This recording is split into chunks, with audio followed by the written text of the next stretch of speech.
ഈ അടുത്തൊരു വീഡിയോ ശ്രദ്ധയിൽപ്പെടുകയുണ്ടായി. ഒരു പെൺകുട്ടി ഒരു ഡോക്ടറാണ്. അവരുടെ സാലറി 40,000 സ്റ്റാർട്ടിങ് കിട്ടിയത്. അത് വളരെ കുറവാണെന്ന് അവർ പറയുന്നു. അതുപോലെ തന്നെയാണ് വേറൊരു ഡോക്ടറിൻ്റെ വീഡിയോയും കണ്ടായിരുന്നു. ആ ഡോക്ടറോട് നിങ്ങൾ സ്റ്റാർട്ടിങ് സാലറി എത്രയാണെന്ന് ചോദിച്ചു. 80,000. അപ്പോൾ അത്ര ഉണ്ടോയെന്ന് ആ ഒരു അവതാരിക ചോദിക്കുന്നു. വളരെ കുറവല്ലേ എന്നാണ് അതിന് മറുപടി കൊടുക്കുന്നത്. ഇതിൻ്റെ അടിയിൽ ചിലരൊക്കെ പറയുന്നു ഈ 40,000 ഇത്ര സാലറി ഇല്ലേ, 80,000 ഇത്ര സാലറി ഇല്ലേ. യഥാർത്ഥത്തിൽ ഒരു MBBS സ്റ്റുഡൻറ്റ് 5.5 വർഷത്തോളം ഇൻവെസ്റ്റ് ചെയ്യുന്നുണ്ട് തൻ്റെ പഠന ആവശ്യങ്ങൾക്കായി. 4.5 വർഷത്തോളം അവർ പഠിക്കണം. 9 സെമസ്റ്ററോളം ഉണ്ട്.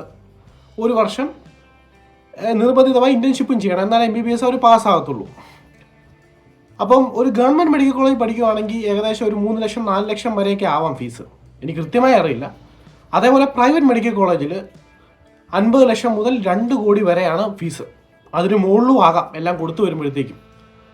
ഇത്രയും ഫീസ് കൊടുത്ത് പഠിക്കുന്ന ഇവർക്ക് സാലറി 40,000 80,000 വളരെ കുറവാണ്.